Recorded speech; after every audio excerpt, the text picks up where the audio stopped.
warms my heart to stand here tonight as a fifth-generation San Fernandian and to see this massive response to the UNC's call to action for local government representation and the election that we are here to demand on behalf of the people of Trinidad and Tobago. I am here to tell you tonight, not just as a member of the UNC, but part of the legal team that took that matter to the Privy Council, that the UNC is not a party that just talks the talk. We are a party that walks the walk. And when we win, we stand our ground. Our success in the Privy Council, brothers and sisters, is not a UNC victory alone. It is not a victory alone for Mr. Ravi Balgobin Maraj, although I must commend him for being a brother in arms and standing with us to fight against the tyranny that is the PNM. I pay tribute to him tonight and I say to Ravi, thank you so much for being an ally with us in this fight and in this struggle. But this, ladies and gentlemen, was the people's victory. It was the people's victory, and it is bigger than Ravi, it is bigger than the UNC, because it is not just about local government and about statutory interpretation and fancy words and footwork and arithmetic that they're trying to pull out of thin air to convince you that they win when they really lose. This victory in the Privy Council, in this case, is about sending a message to the PNM that they cannot operate and play fast and loose with the right to vote in any election. We will not have it. If you want to delay an election, you must follow a specific format that has been followed over time for local government. But we know what they are about. We know that they did not want to follow the way that it was done in the past by, let's say, when Mr. Manning was in office. But Mr. Manning was more man than Faris Al-Rawi. He knew he was prepared to come to the parliament and expressly say, I am trying to delay local government elections and allow parliamentarians to have their say on it. Faris tried to squeeze it through the back door and to steal a year away from you, the voters. He deprived you of 1 year, or tried to deprive you of 1 year, and to add a year to the current state of affairs simply because the PNM are afraid to face the electorate. Now, what does all of this mean to you? What is all this? I have been asked about 100 times since Thursday to explain this judgment. What it means is that when you went to the polls in 2019, you elected someone for a period of 3 years. And in 2022, you ought to have had the opportunity to either re-elect them or get rid of them. And you were deprived of that opportunity by this dictatorial, incompetent, lawless government. Their failure to arrest the crime situation last year led to a record-breaking murder rate. They had no plan and no policy. And following their defeat in the Senate, alongside my colleagues, I stood and I fought them again on this bail amendment bill, which was the only plan that they had. That left them confused and discombobulated so that they did not know what to do except to run. They ran from the electorate and they decided now to delay the elections and say it is our interpretation of the law. This is a lawless government, ladies and gentlemen. This is a government with no respect for the rule of law. This is a government which, if they are not removed, they will gradually replace our democratic way of life with total and complete dictatorship. My colleague from Naparima, not the school we are at here, the constituency. Well, from the school here too, I think. Mr. Rodney Charles, I like this analogy that he used. He said the UNC remains the only guardrail guarding our democracy from falling off a cliff and down into a precipice under this government. And I have to endorse that. All of the other independent institutions, they are looking like, you know, those cable barriers along the Solomon Hochoy Highway that Rohan Sinanan refused to fix. Bus up, no effect, no value that they are adding. But the UNC is here. We are standing stronger than ever, and we are prepared to take on this fight on your behalf. And we have shown you now that we can deliver.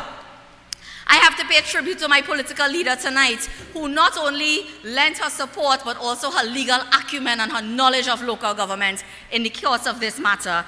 She told them from day one that they were wrong. They didn't listen. They went ahead now and created a crisis in local government. And now that we have this crisis, all of them have gone into hiding. I understand they are looking for a scapegoat. They cannot blame COVID and they cannot blame Kamala, so they don't know what to do.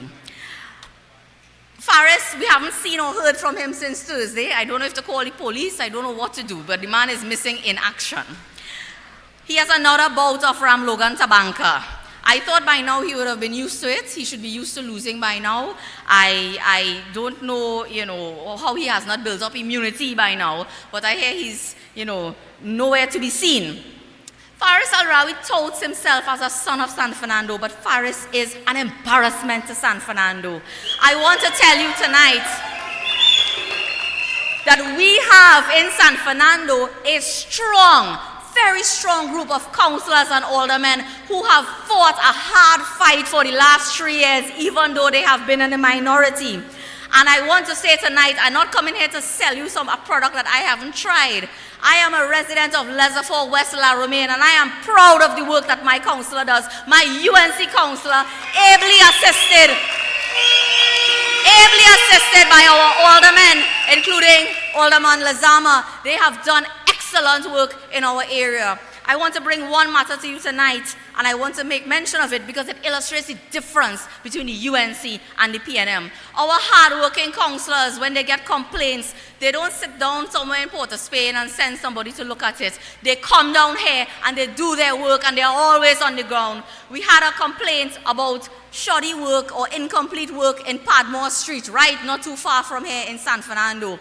My councillor, your councillor, he put pen to paper. He went down there. He made and did an investigation. He found out that a contractor was paid in full, and absolutely nothing was done in accordance with the scope of works of this matter. They did a whole variation and changed the entire project, yet the person was paid in full, and residents were complaining.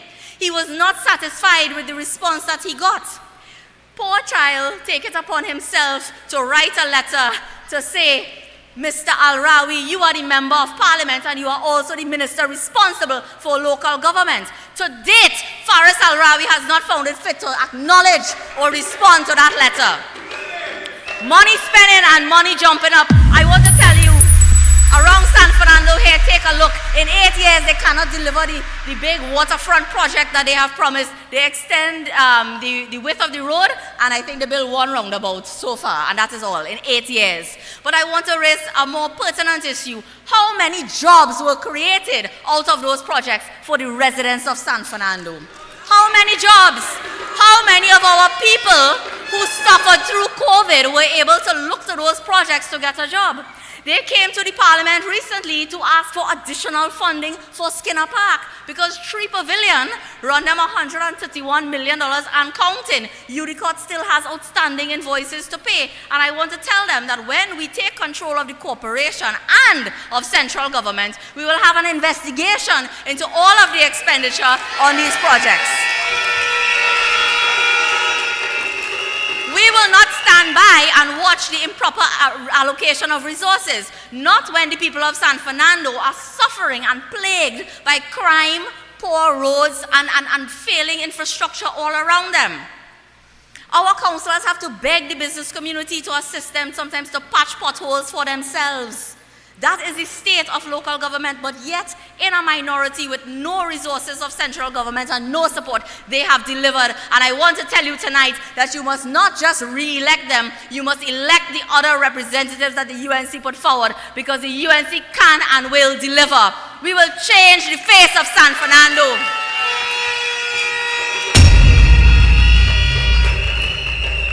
I like my Starbucks like everybody else, but I believe in the small business community here in San Fernando. We have the ability to use our municipal police to strengthen our response to crime and so on, and so that small businesses could continue to thrive. The business community on Cipero Street, on Coffee Street, these are the things that anybody in San Fernando know you are born and you grow and you want to see continue, because that is the heart and soul of our city, and it is being slowly destroyed by the PNM's failure to deliver. Ladies and gentlemen, our time is short. We have a lot of firepower here tonight, and of course we're going to end with a spectacular spectacular and very strong speech and a call to action, as I said before, from our honorable political leader. The UNC are here to rescue Trinidad and Tobago. We will remove the PNM from office and we will rescue this country. We will restore it to the days. We will restore San Fernando and Trinidad and Tobago by extension to the glory days that it once was under a government of the United National Congress. Come out with us, stand with us, campaign with us, follow us on social media, educate yourself about our policies and our plans, and make sure and encourage everyone to come out and vote when this local government election is called. I thank you. Yeah. This is a